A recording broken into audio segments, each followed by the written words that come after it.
kwa uchache ili nao waweze kusogea katika elimu na utafuta.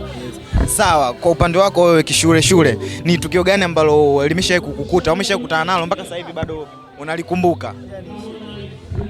Lengo hivi mimi shule nimekuta matukio mengi ambalo yani ni tukio baya, afu utupe na tukio zuri pia. Tukio baya, watu ndio wanaanza kuona baya, mimi nilikuwa sawa. Mwalimu madam alinitongoza. Kwa hiyo unaweza kuona tukio baya, ila mimi kwangu ilikuwa zuri. Madam alikutongoza, kawaje sasa ukamkubalia au kawa vipi? Sasa unawezaje kumkatalia mwalimu? Wewe unakuwa ni ndazi. Unamkatalia mwalimu, nakubali. Ukikataa unaogopa fimbo. Yaani nikawa mpenzi wa mwalimu na nikawa naisema ile shule ni yangu. Kumbe na mwalimu naye alikuwa ameajiriwa. Lakini ulikuwa una enjoy kwa namna moja ama nyingine? Yaani ukitacha na mwalimu unakuwa kama vile uko na mshangazi. Yeah. Sawa, Saidi.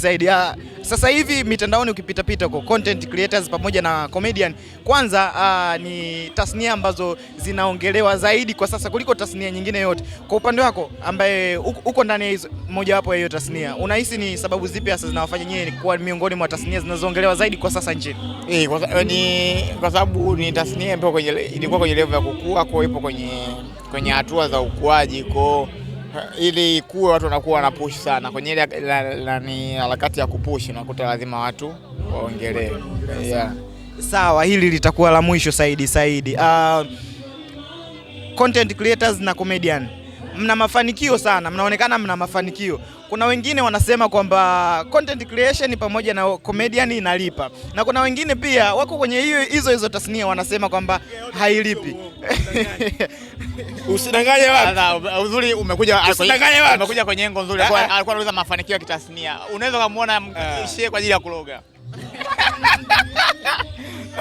Mambo yasiwe mengi.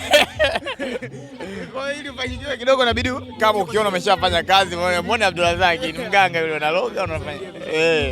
Sawa. Sasa unajua kila mtu ana tafsiri yake kuhusu mafanikio. Mimi ukiniambia leo comedy ya Ilivi ndio nitakushangaa, sababu maisha ambayo nilikuwa naishi mwanzo sio naishi sasa hivi. Zaidi nilokuwa mwanzo sio zaidi nilokuwa sasa hivi. Kwa hiyo unaona kitu ambacho kinanilipa na ndio maana nasogea, nabadilika, mabadiliko yanaonekana.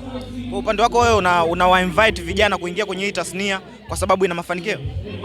Sasa mtu asiingie kwa ajili ya eti kwamba nataka niwe kwa mfano muziki una mafanikio, kwamba na mimi nikaimbe kisa muziki una mafanikio. Fanya kitu kwa ajili ya kuangalia wewe passion yako na hicho kitu, sio kwa ajili na mafanikio. Nikwambie tu hata uchawi una mafanikio, mbona wewe hujawa mchawi?